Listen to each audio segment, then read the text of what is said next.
Vote for democracy का बड़ा लेकिन हैरानकुन इंकशाफ। क्या इंडिया भी उन नेशंस के साथ खड़ा हो गया है जहां के इलेक्शंस की कोई वक़्त ही नहीं होती? ये वोट फॉर डेमोक्रेसी के शुमार की बात की जाए, 5 करोड़ वोटर्स की डिस्क्रिपेंसी जिसको कहते हैं, सादा अल्फाज में बात करें कि 5 करोड़ वोटर्स का टर्नआउट कैसे अचानक बढ़ गया, इस टर्नआउट से किसको फायदा हुआ, किस जमात को नुकसान हुआ, आज हम चाय टाइम पॉलिटिक्स में यही समझने की कोशिश करते हैं। चाय टाइम पॉलिटिक्स में व्यूअर्स को खुशामदीद, वेलकम। आप में से ऐसे व्यूअर्स जिन्होंने अभी तक चाय टाइम पॉलिटिक्स सब्सक्राइब नहीं किया, हमारी रिक्वेस्ट है काइंडली चाय टाइम पॉलिटिक्स सब्सक्राइब करें। हमारे पास ये डेटा 3-4 दिन से आ रहा था, लेकिन चूंकि चाय टाइम पॉलिटिक्स के प्लेटफॉर्म के व्यूअर्स जानते हैं कि हम किसी भी डेटा को वेरीफाई, उसके फिर सेकंड सोर्स, थर्ड सोर्स तक जो है वो वेरीफाई करके आपके सामने लाते हैं ताकि गलती ना हो। अब कई सोर्सेज से ये कंफर्म हो रहा है, इस पर कई जो इंडिपेंडेंट वीलॉग वीलॉगर्स हैं या मुख्तलिफ प्रोग्राम्स हैं वो किए जा रहे हैं कि ये 5 करोड़ वोटों का हेर फेर हुआ है। और सबसे पहले मैं हुसैन भाई को अपने साथ इन्वॉल्व करता हूँ। कैसे हैं हुसैन भाई, खैरियत से? जी उमर भाई, मैं बिल्कुल ठीक ठाक। और आज तो आप बहुत ही गर्मा गर्म सर एक खबर लेकर आए और मेरे तो होश उड़ गए कि इंडिया में इस तरह की खबर आई है। बताने दीजिए, थोड़ा सा जरा व्यूवर्स को बताने दीजिए, आपके तो इल्म में होगा, थोड़ा सा 15-20 सेकंड बताता हूँ, फिर गपशप शुरू करते हैं। हम इस पर चाइल्ड टाइम पॉलिटिक्स डिकोड करते हैं। तो हुसैन भाई, ऐसा है कि ये 5 करोड़ वोटर्स जो हैं, ये कहा जा रहा है कि 79 सीटों पर, लोकसभा की 79, आप देखें 543 में से 79 सीटों पर असरअंदाज हुए हैं। और ये 18 सीटें उड़ीसा की है, 11 महाराष्ट्र की है, 10 वेस्ट बंगाल की है, 7 अरुणाचल प्रदेश की, 6 कर्नाटका की, 5 छत्तीसगढ़, 5 राजस्थान, 3 बिहार, 3 हरियाणा, 3 मध्य प्रदेश और तेलंगाना, 2 सीटें असम की है और 1 सीट गुजरात और केरला की है।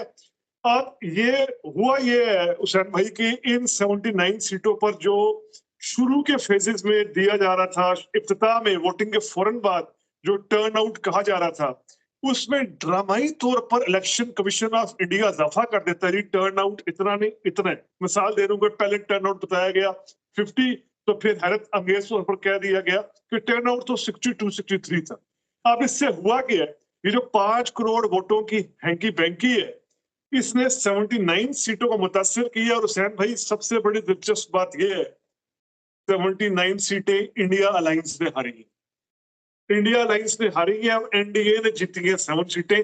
अब इसको आप बताएं, मैं as a student of politics आपसे पूछता हूँ, यार ये धांधली नहीं है तो और क्या है? और यहाँ पर मैं आपको ये भी बता दूं कि इसमें खुद इंडियन मीडिया हमने फॉलो किया, मैंने और हुसैन भाई ने, और इसमें देखा जा सकता है, प्रोग्राम आप लोग देख सकते हैं, सत्या इंडिया में बहुत जबरदस्त डिस्कशन हुई है।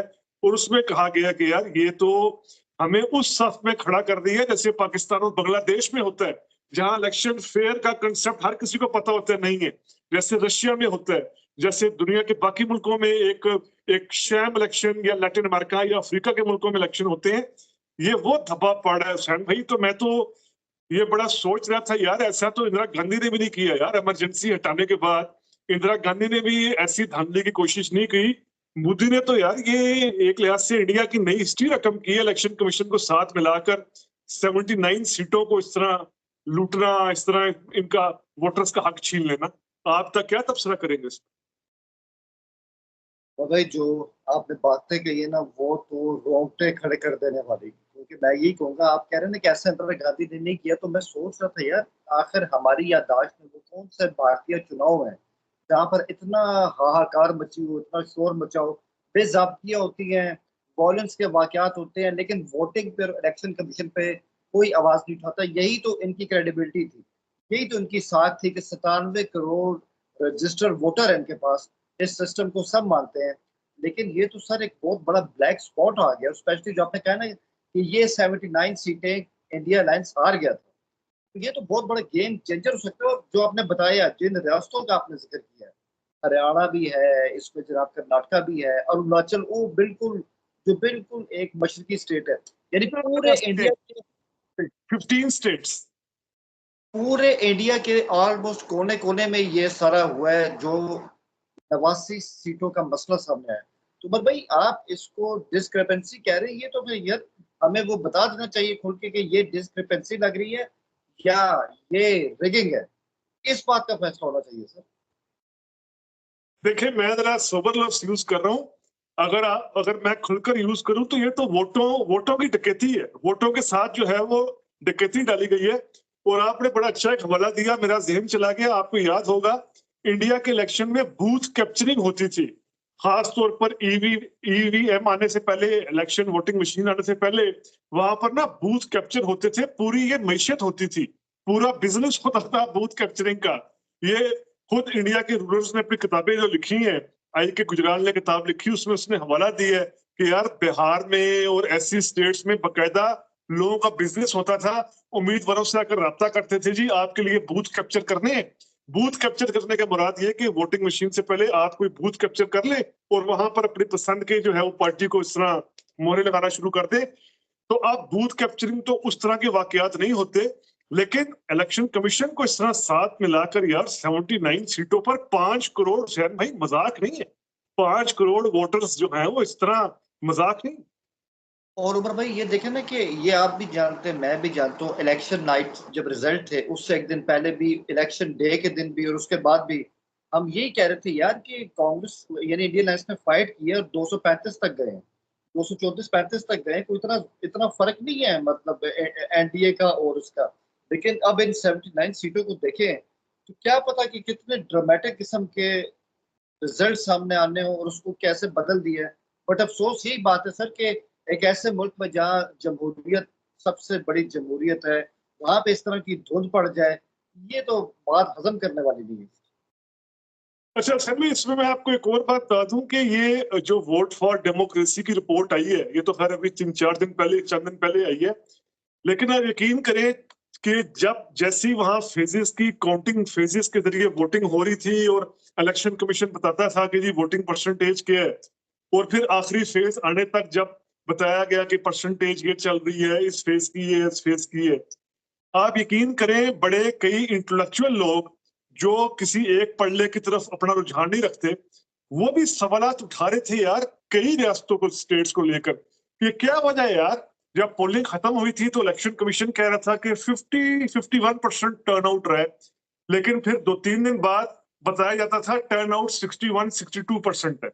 अच्छा, इलेक्शन कमीशन के अहदेदारों से इस बारे में सवाल भी हुआ है हुसैन भाई, 4 जून के फौरन बाद ना, 4 जून के आसपास सवालात भी हुए हैं प्रेस कॉन्फ्रेंस में कि यार ये टर्न आउट आप देते कुछ और थे, शाम को 2 3 दिन बाद कहते थे कि टर्न आउट इतना हो गया, बढ़ गया। तो आगे से इलेक्शन कमीशन के अहदेदारों ने बकायदा बदतमीजी करना शुरू कर दी साथियों से। उन्होंने कहा आपको पता नहीं यार हम कितनी मुश्किलात में वोट गैदर करते हैं, किसी जगह नेट नहीं होता, कहीं बिजली नहीं होती, कहीं सड़कें नहीं होती, कहीं ट्रांसपोर्ट नहीं होती। तो वहां एक आप जैसा सैना साफी बैठा हुआ था, उसने हाथ खड़ा किया। इलेक्शन कमीशन के अहदेदार ने कहा हाँ जी। उसने कहा ठीक है जी, मैं मानता हूं कि दूर बार के इलाकों में, उत्तराखंड के देहाती इलाकों में, राजस्थान के रेगिस्तानों में ऐसा होता होगा, लेकिन चंडीगढ़, दिल्ली, लखनऊ और जो ये वेस्ट बंगाल, कोलकाता जैसे शहरों में जहां इंटरनेट इतना तेज है, ना बिजली की समस्या, ना ट्रांसपोर्ट है, वहां पर भी टर्न आउट में इतना फर्क आपको दिखा रहे हैं। तो वो इलेक्शन कमीशन के नुमाइंदे के पास जवाब नहीं था बात देने का कि यार इन हलकों में क्या हमसे गलतियां हो रही है, जो मेट्रोपॉलिटन हल्के हैं जहां नेट भी है, लाइट भी है, ट्रांसपोर्ट भी है, जहां आपको वोट लेने के लिए चंद किलोमीटर जाना है और आपने अपने दफ्तर इलेक्शन कमीशन के वापस आ जाना है। ये सवालात उठाए जा रहे थे। ये तो अभी वोट फॉर डेमोक्रेसी का भला हो, उसने पूरी रिसर्च करके आपको बता दी कि जी ये 5 करोड़ के लगभग इस तरह वोटर है, ये स्टेट्स हैं 15, और इन स्टेट्स में इतनी सीटों पर ये झोल हुए, ये बातें उठाई जा रही थी।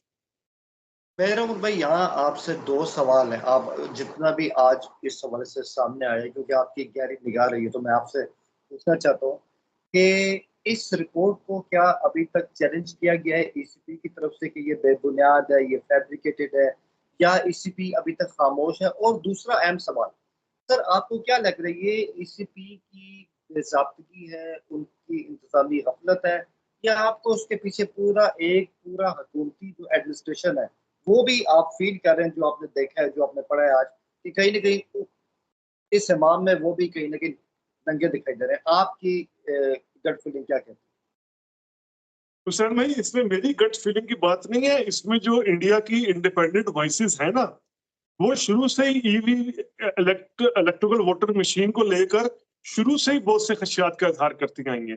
जब ये वोटिंग मशीन आई थी, तब जाहिर बात है वो इस तरह शुरू शुरू में नहीं अंदाजा होता था कि किस तरह धांधली होनी है।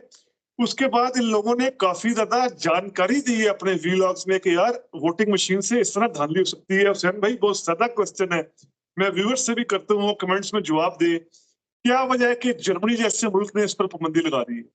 क्या वजह है कि इंग्लैंड में इस तरह वोटिंग नहीं होती, अमेरिका की कई स्टेट्स में इस तरह वोटिंग नहीं होती, जापान में इस तरह वोटिंग नहीं होती? ये इंडिया के मुकाबले में पुरानी जमहूरियतें हैं। जो मैं जिक्र कर रहा हूँ, ये इंडिया के मुकाबले में भी बड़ी स्टेब्लिश डेमोक्रेसीज है। यहाँ पर वोटिंग मशीन का इस्तेमाल नहीं होता, बैलेट का इस्तेमाल होता है। अब जो मैं बिल्कुल ब्रीफ बात करते हुए कहूँ कि इसमें पता ये चलता है, जो जो जानकार लोग बताते हैं, इलेक्शन को समझते हैं, और उन्होंने बताया कि इसमें आप किसी पोल पे जाते हैं, इलेक्शन अपना वोट कास्ट करने जाते हैं, तो आपने वोटिंग मशीन का बटन, मिसाल दे रहा हूं, आपने हाथ पर वो मोहर लगानी है, या आपने साइकिल पर मोहर लगानी है, समाजवादी पार्टी आप यूपी में है तो आप साइकिल पर मोहर लगाएंगे, आपको पर्ची भी आ जाएगी जी, ये पर्ची आ गई, ठीक है जी। लेकिन अब जहां मोहर लगी है, पीछे जो कंट्रोल रूम है, उस कंट्रोल रूम में जो बैठे हुए एहलकार है, ओहदेदार है, वो इस साइकिल को क्या कौल की तरफ लेकर जा रहे हैं या कहां उन्होंने पहुंचा दी है, ये एक आम शहरी नहीं जान सकता। तो इस पर शुरू से ही काफी ज्यादा सवाल थे वोटिंग मशीन को लेकर, अब मजीद ज्यादा हो गए हैं।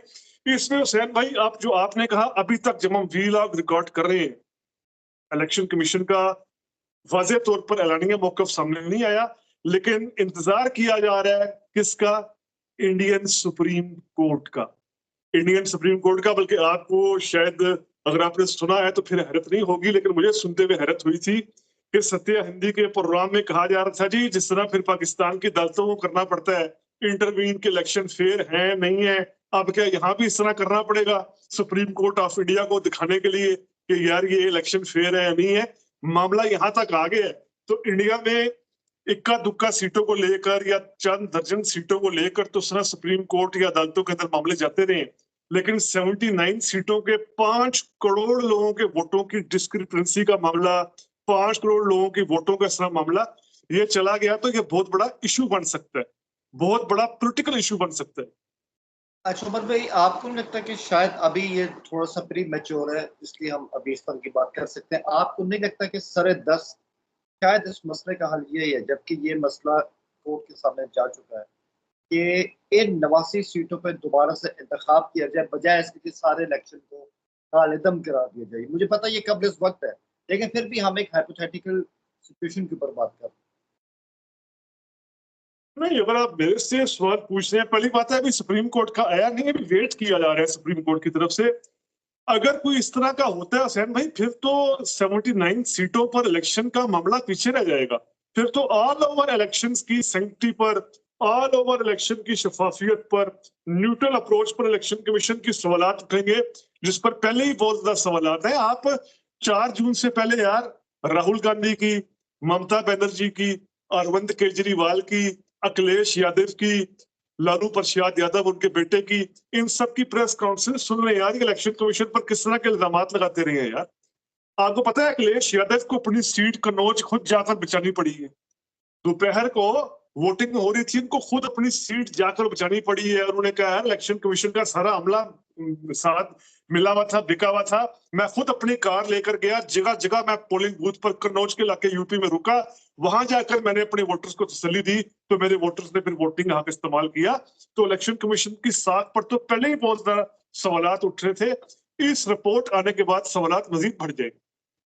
मेरा आपसे इस हवाले से जो अहम सवाल और आखिरी सवाल है सर, वही उमर भाई, मुझे हमें बताएं कि अभी हमें पता है कि लोकसभा का मानसून सेशन 12 अगस्त तक चलना है, बजट पे बहस भी हो रही है और आगे भी होती रहेगी। आपको लगता है कि 12 अगस्त तो अब बड़ी एक लग रहा है कि बहुत लंबे अरसे तक चलेगा? आज तो 29 जुलाई है, तो आपको ऐसा लग रहा है कि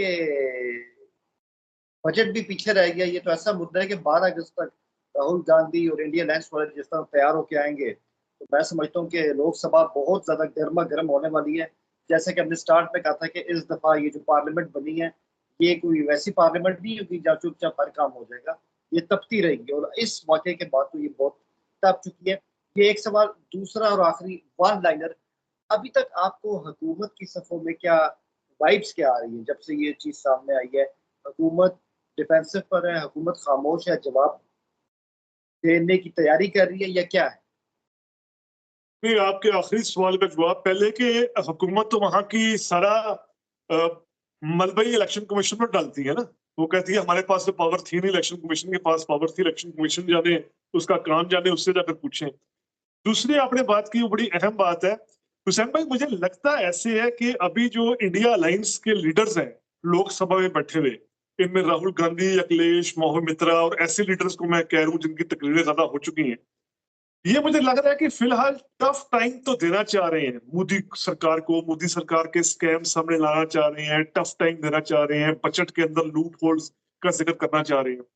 लेकिन मुझे लगता है कि अभी ये फौरी तौर पर हुकूमत गिराने की तरफ नहीं आ, ये चाह रहे हैं कि ये हुकूमत मजीद बदनाम हो, मजीद कोई स्कैम आए, मजीद कोई इनकम्बेंसी फैक्टर हो, मजीद कोई लूट मार के वाकयात हो, उसके बाद ताकि हम भारी मार्जिन के साथ वोट जीत कर, वो शायद 5 साल बाद नौबत ना आए, 2 साल, 2.5 साल, 3 साल तक भी आए, लेकिन इतना कुछ आ चुका हो कि हमारे लिए टू थर्ड हासिल करना कोई इशू ना रहा हो, मुझे ये लग रहा है। वरना आप भी जानते हैं कि हुकूमत गिराने की तरफ ही आते हैं, इनके पास बहुत से मौके थे।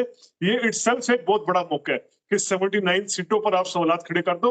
इस पर एहतजाज तो जरूर होगा, एडिटेशन भी होगा, बातचीत भी करेंगे, लेकिन मेरा नहीं ख्याल कि इसकी आड़ में फौरी तौर पर हुकूमत गिराने की कोशिश की जाएगी। मेरा इस हवाले से यही कहना है कि उमर भाई, अगर इंडिया इन वाकयात को देख के जो वहाँ का इलेक्शन कमीशन है मुस्तकबिल के लिए फैसला करता है कि या तो ईवीएम की बेहतर इसमें जो खामियां हैं उसको दूर किया जाए, लूप होल्स को दूर किया जाए, लेकिन यही एग्जिस्टिंग सिस्टम रहे, और अगर ये दोबारा उस ठप्पे वाले सिस्टम पे जाते हैं, बैलेट पे जाते हैं, तो सर वो भी तो गांधी से पाक नहीं है। तो आप एक सिस्टम को छोड़ के जिस सिस्टम की तरफ जाएंगे इंतखाबी वाले से, वो भी तो कोई शफाफ सिस्टम नहीं है सर। नहीं हुसैन भाई, देखें जो सच्ची बात है, इंडिया के इलेक्शंस पर ना आलमी तौर पर कभी सवालात उठाए नहीं गए थे। आप देख लें, नेहरू दौर में इलेक्शन हुए, इंदिरा गांधी दौर में इलेक्शन हुए, राजीव गांधी के दौर में इलेक्शन हुए, ये सरकारें बनती रही, वीपी सिंह, चंद्रशेखर की, नरसिम्हा राव की, उसके बाद वाजपेयी की सरकार बनी, वाजपेयी के बाद फिर मनमोहन सिंह की 2 इलेक्शनों में सरकार बनी। कभी इस तरह के सवालात उठाए नहीं गए जो सवालात अब उठा रहे हैं। तो ये बहरहाल हमारा आज किया गया व्लॉग था। देखना हमने अब ये है कि क्या इंडिया भी लीग ऑफ नेशंस, उन लीग ऑफ नेशंस में शामिल होने जा रहा है जहां इलेक्ट्रल प्रोसेस कंट्रोवर्सीज का शिकार रहता है, जैसे मैंने हवाले दिए पाकिस्तान के, बांग्लादेश के, कुछ अर्सा पहले तक अफ्रीकी ममालिक के, लैटिन अमेरिका के ममालिक के। या फिर इंडिया सस्टेन कर लेगा उस नेहरूवियन मॉडल को जो सही तौर पर एक डेमोक्रेटिक मॉडल था, जहां कभी भी इलेक्शंस की शफाफियत पर सवालात नहीं उठाए जाते थे। हमारी नजर बनी हुई है इंडिया की इन तमाम पॉलिटिकल डायनामिक्स को लेकर, पॉलिटिकल ट्रेंड्स को लेकर। चाहे टाइम पॉलिटिक्स के प्लेटफॉर्म के तहत हम आपके सामने इंडिया की पॉलिटिक्स में उभरने वाले हर ट्रेंड को सामने लाने की कोशिश कर रहे हैं। ये कोशिश हमारी जारी रहेगी। हमें आपके ताउन की जरूरत है। आपको अगर ये वीडियो पसंद आया है तो काइंडली सब्सक्राइब कीजिए चाइल्ड टाइम पॉलिटिक्स। बहुत शुक्रिया। All the best.